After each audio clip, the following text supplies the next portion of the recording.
Аласанбай сатиралық роман. Алматы, жазушы 2008. Бірінші бөлім. Ешкі сүзегенді есірке. 20 ғасыр. Бірінші тарау. Құрық. Бұйырса, біз де бизнеспен айналыспақ болдық. Қазақтың қарап отырғаны бір кебісті екіншісіне кигізіп отырады деген. Ендеше қашанғы қол қусырмақпыз. Уызға жармаған нәрестенің ұнтақтан езілген қойыртпақ құйылған бөтелкеге ұмтылатыны тәрізді, үкіметтің жәрдемақысына жармасқалы 5 жыл өтіпті. Елдің бәрі тырбанып жатқан соң, ешкі сүзген ауылы тірлік жасамаққа пәтуа байластық. 100 үй тұратын ауылда тура 99 отағасы жұмыссыз екенбіз. 100-ші тыртаң араптарға жалданып, жаз бойы сұңқардың балапанын аулайды. Қалғанымыз ителгіні кезқұйрықтан айыруға үйретпеген зоология мұғалімін ішімізден бір-бір сыбап тыңғанбыз. Оның құлағын біз ғана емес, қазір Босқалада тұратын түбі ешкі сүзегеннен шыққан ғалым ағамыз, жалғыз құрметті азаматымыз шулатып жатады. Зоология мұғалімі ол кісіге көк кептерді қара қарғадан қалай айыруды дұрыс оқытпапты. Соған ерегескенде ағамыз құстан шөпке ауысуға мәжбүр болып, қайсарлығының арқасында ошаған тану ілімінің негізін салып берді. Сол ғалым жерлесіміз біраздан бері келмей кетті. Ана зоология мұғалімі болса, не Алсанбай, не Қорасанбай аталарымыздың баласы емес, шет жақтан таңғып келген біреу деседі. Түбі тұрақтамай, қоңыз теріп кетсе керек. Өзің өзекке теппейді деген мақалдың мәнін енді ұғынып жатырмыз. Онда адам адамға дос, жолдас және бауыр деп үйрететін. Атасының басы, бір рудан шыққандар бір-біріне дос, жолдас және бауыр демес пе? Аузымыз көпіріп, көзіміз қарауытқанша Ленинді жаттаған өзімізге обал жоқ. Егер $10 береміз, ен даладан Ленинді тауып келіңдер десе, тайлы таяғымыз қалмай аттануға әзірміз. Баяғыда біздің елдің бүкіл бойдақ жігіті Торлан деген қызды қалыңсыз аламыз деп дәметіп, таң ата даладан тобық іздеуге шыбырыпты деп отыратын аталарымыз. Соның кері. Ал сұңқарды қалай ұстауға болатынын итіміз біліп пе? Осы тыртаң атасына ілесіп, бүркіттің балапанын балып жүргенде, біз арысы ғарышкер боламыз, берісі ұшқыш боламыз деп, оған мұрнын шүйіре қарайтынбыз. Онда аудан орталығы Көккөлшікке сол кездегі облыс орталығы көмейден күнделікті, ал сол кездегі республика астанасы Босқаладан апта құрғатпай ұшақ қатынайтын. Терезесі, төбесімен кірпіші, үлеске түсіп үлгерместен қолды болатын әп-әдемі әуежайымыз бар еді. Айтпақшы, сол кезден қалған ұшып қону жолағын американдықтар жалға сұрапты деседі. Оппозициядағы шойтаңның бұл ақпаратты қайдан алғаны әзірге бізге белгісіз.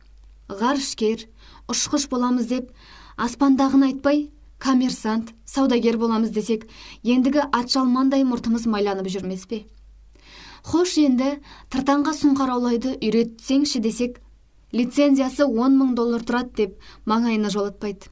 Тіпті ауылдағы Алсанбайлардың үлкені Байпаң ағаның айтуынша, тыртаң өз өнеріне сұңқар аулаудың 88 сыры деген атпен патент тіркетіп, авторлық куәлік алып қайтыпты. Осыдан соң ешкі сүзеген ауылы артта қалып қойған деп кім айта алады? Тіпті шетелдерді жағалаған туысқандарға біздің ауылдың жағдайын хабарлап жүргендер осында тып-тыныш отыр. Сырт қарасаң, қырқылмаған қойдан қоңыр, қотыр-есектен жуас. Айталық, анау содыраң, Латын Америкасына кетіпті деп жүрген одыраң досына анда-санда осындағы өгіздердің фотосын жолдайды деседі. Немесе мығым, Бельгиядағы құдаларынан батыс елдеріндегі жағдайды біліп тұрады. Бір күні өзі де тайып тұрмасын. Әйтпесе, кемейік, бұл кетпеймін деп ресми мәлімдеп қойған. Оның есесіне ай сайын Германиядан гуманитарлық көмек алып, жамбасына басып, жалғыз жеп отырғаны. Біз фирма құратын құрылтайда ауыл сыртындағы Шонас өзегінің Табанбай шатынан ағып шығатын өзекте өткізбекке келістік. Көлеңке болып жарытпаса да, қатындардың көзінен тыс.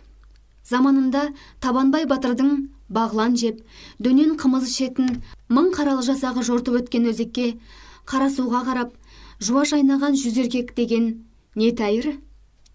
Құрылтайға қатындардан басқа бөгет жоқ. Ауылдағы участковый қысқарып қалғалы тура 9 жыл 9 ай өтіпті.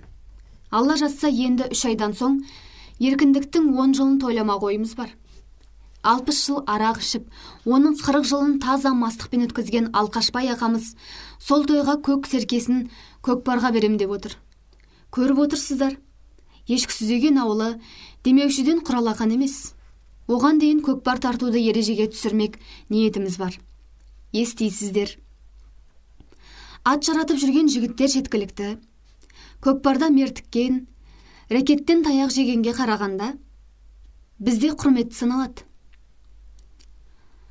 Шонас өзені жағасындағы құрылтайға 66 арба және Кеңес одағы кезіндегі бұтартардан қалған 2 мотоциклмен жетіп алдық. Шауып келдің таксие ешкімді тегін тасысын ба? Ауыл ішінде әйелдерімізді шөп шабуға, отын жинауға, мумия іздеуге шықтық дегендей шаруашылыққа қатысы бар сылтаулармен алдауға тура келген. Олар шөп басын сындырайық деп қуанысып қалған. Ендігі бала шағасы жоқ бүгір кемпірдің үйіне жиналып бастап кеткен шығар. Тек ауылдан ішуге жарарлық шиша тапса. Өйткені біздің қойынға орап, қонышқа тығып әкелгендеріміз 90 бөтелге арақ пен 9 бөтелге тығыршақтай Асанәлі коньягі. 90-ның тегіс самапал екенін Аласанбайға дейінгі 7 атамызды білгендей сезіп отырмыз. Ал көзін бозартып Асанәліні алдайды дегенге сене алмаймыз. Бір кезде бәріміз табынған Бекежанның аруағынан қорқар түге. 90 шишаның 30-ын, 9 коньяктың 3-еуін төңкергенде күн тәртібіндегі бірінші мәселені талқылауға көштік. Фирмамызды қалай атау жөнінде. Алдымен 99 атау ұсынылды. Бәріміз кенже баламыздың әйтпесе тұңғыш немереміздің атын ұсыныппыз. Алқашбай ағаны кіжіндіріп, 33-і төбелес шығарып кете жаздаған соң, бала мен немерені былай тастау туралы ұсыныс жасаған Байпаң ағамызды сол сәтте ел парламентіне депутат етіп сайлауға бар едік. Енді басқаша сынайық дегенде 22 атау таңдауға түсті. Бәрі аталарымыздың аты. 99-ымыздың талайы ағалы інілі екенін ескерсек, ешкімнің атасы ұмыт қалмапты. Тағы төбелестің алдында тұрмыз. Осы жерде Жайпаң жарып шықты. Өз атамыз емес, 7-ші атамызды сынайық демесі бар ма? 3-ақ үміткер қалмақ. Қорасанбай мен Аласанбай және Кемиықтың 7-ші атасы. 8-ші атада Қорасанбай мен Аласанбай бірге туысады. Бір ауылға бетінде Қорасан дағы бар қонақ келіп жатқанда, екіншісі астына Аласан ат мінген қонақ қонып жатқанда дүниеге келіпті жарықтықтар. Кемиықтың 7-ші атасы кім болғанын өзі де есіне түсіре алмаған соң, құрылтай төрағасына сайланған тракторшы Тойтаң үзіліс жариялады. Қалған самапалдың сыбағасын беруге кірістік. Бір қарасам, Қорасанбайдан тарайтын 49 бен Аласанбайдан тарайтын 49 жеке-жеке дөңгеленіп алыппыз. Тегі Еділ бойындағы немістерден тарайтын 7 жастағы жетім әкесін соғыс басталған 40-шы жылдары біздің ауыл кемпірлері бауырына салған. Бұрнағы жылы аудандағы неміс атаулы тік көтеріліп Германияға көшкенде, мен қазақпын деп қалып қойған Кемиық қана 2 топқа қосылмай, салы суға кетіп отыр екен. Бала кезінде Тыртаңның атасының бүркіті қоян құлақшынына түсіп, бір иығын мытып тастағалы Кемиық аталып кеткен. Шын аты Генрих еді. Түс ауа ағайынды Қорасанбай мен Аласанбайдан тарайтын 98-іміздің есіміз кіріп, Кемиыққа фирмаға сен айтқан атты қоялық деп мәрттік таныттық. Туғалы мұндай жанашырлық көрмесе керек, Кемиықтың онсызда қисық-иығы мүлде салбырап, бордай босап кеткені. Отырып, онда фирманың атауы Әрида Күлше болсын деді. Мұнысы кім еді деп бір-бірімізді түрттік. Тарихқа жетік Байпаң аға. Әрида Күлше 42-ші жылы Кемиықтың әкесін тәрбиелеген кемпір ғой дегенде 98-іміз түгел көзімізді сығып алдық. Өте күрделі саяси жағдай оңды шешімін тапқан соң, төраға Тойтаң тағы үзіліс жариялап, 3 Асанәлі және 30 самапалмен фирманың атын жудық. Содан соң екінші мәселеге кірістік. Фирма не шығару керек? Талай ұсыныс айтылғанмен біреуі өтпеді. Егін егуге біз жақта шегіртке мен саршұнақ қалың, мал бағуға боран мен ұйтқыс қатты. Машина шығаруға жалғыз кемиықтан басқамыз саймандардың заты тұрмақ, атын білмейміз. Тауда анда-санда кездесетін мумияны анау жылы чешендер тақыр таза жинап кеткен. Айтпақшы, мумияның қай тау, қай жартастың қуысында жатқанын өзіміз көрсеткенбіз. Ақы алып жатсақ, қазақ деген атымызға ұятты деп ойлайтынбыз ол жылдары.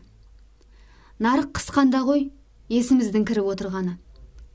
Фирмаға кәсіп таппай дағдарып тұрған кезде, төраға тойтаң туыстығын танытып, бір атаның баласы екенін білдіріп, маған сөз берсін. Ол да Аласанбайдың ұрпағы. Аласанбайдың қара шаңырағы біздің үй. Рас, шаңырақты колхоздастыру жылдары қызылдар отқа жаққызыпты, бірақ шоланда атамыздың құрығы әлі тұр. Осы сәтте фирмамыз құрық шығарсын деп қалай сарт еткенімді өзім білмеймін. 98 адам толық қолдап гу ете түсті. Бәріміз бала кезде бәкі ұстап, шыбық жоңған болып шықтық. Демек, осы отырған 99-ымыздың тегіс қолымыздан келеді. Ортамыздағы оқымысты оңқай, оның да Аласанбай атамыздан тарайтыны оқырмандарға түсінікті шығар.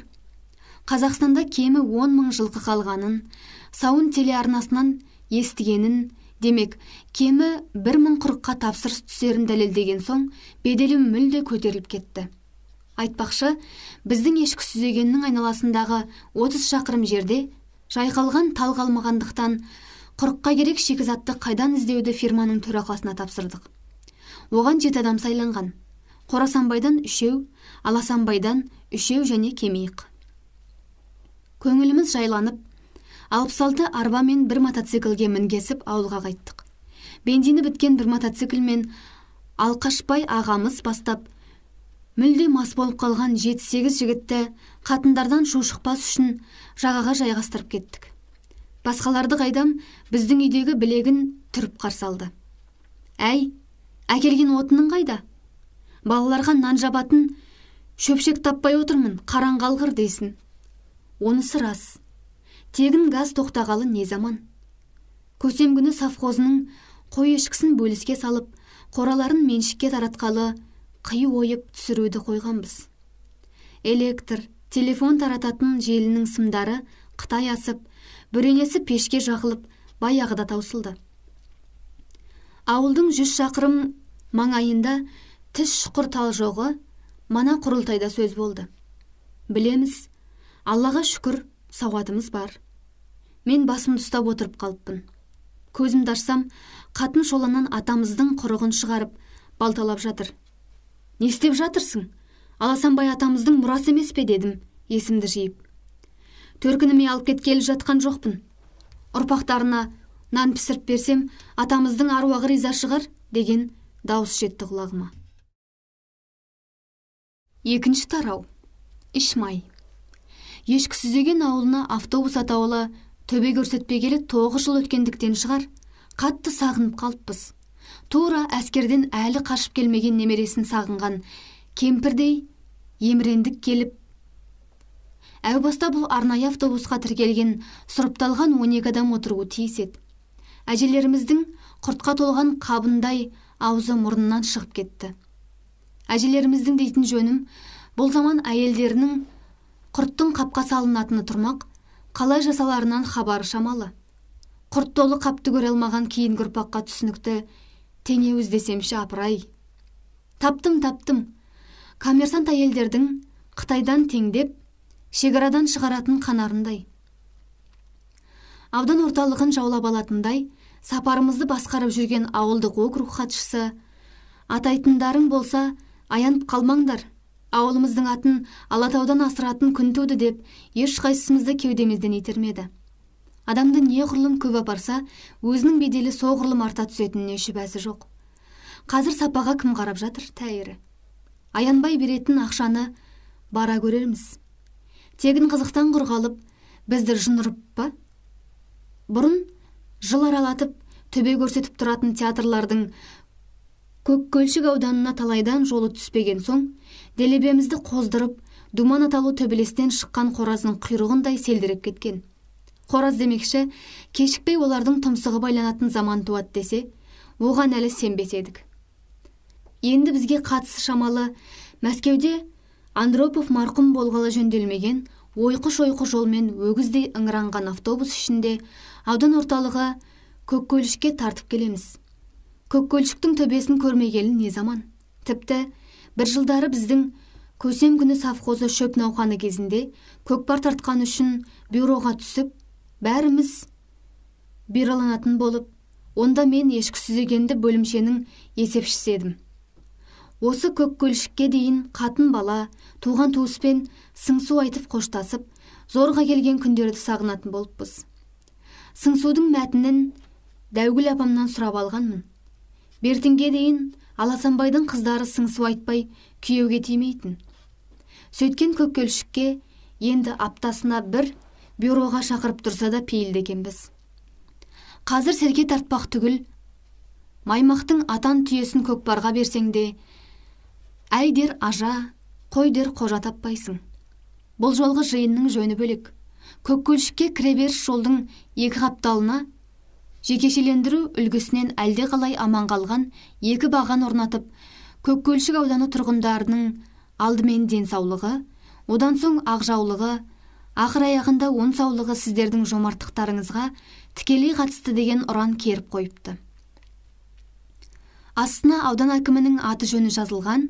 Кейін естісек, осы екі баған ортасына матаны ілетін кран жоқтығының Алматыдан Саутай қажына арнайы шақыртыпты.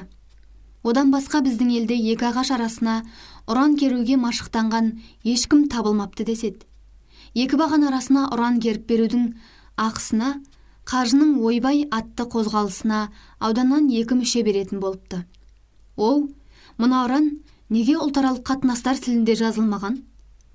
Сұрақтан ортамызда оппозициядағы Шойтаңның отырғанын білдім.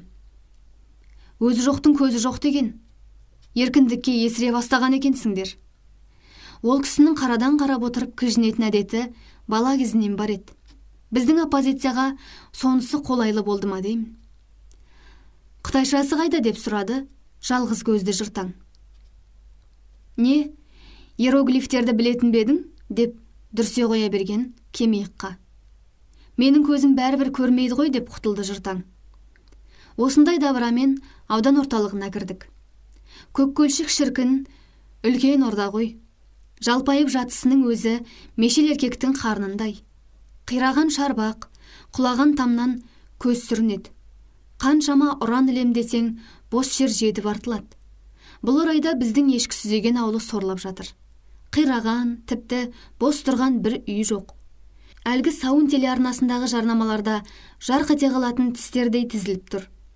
Өткенде осырған сиырдай болып жүрген жон партия өкілдерінің кездесуін өткізбеу үшін елге бірлік керек, еркекке тірлік керек деген ұранды ілетін орын таба алмай, Аласанбай Қарасанбайды жинап, 2 күн қырық пышақ болдық.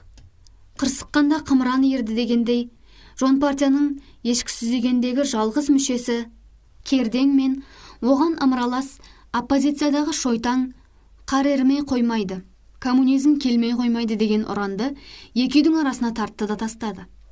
Оны көрген соң ауылдық әкімшілік біздің шаңымызды қағып, терімізді іремей сойды. Жәрдемақыларды енді 5 жыл көрмейсіңдер. Ақыры бүкір кемпірдің отын қорасы мен кемиықтың қақпасының ортасына шегелеп тындық.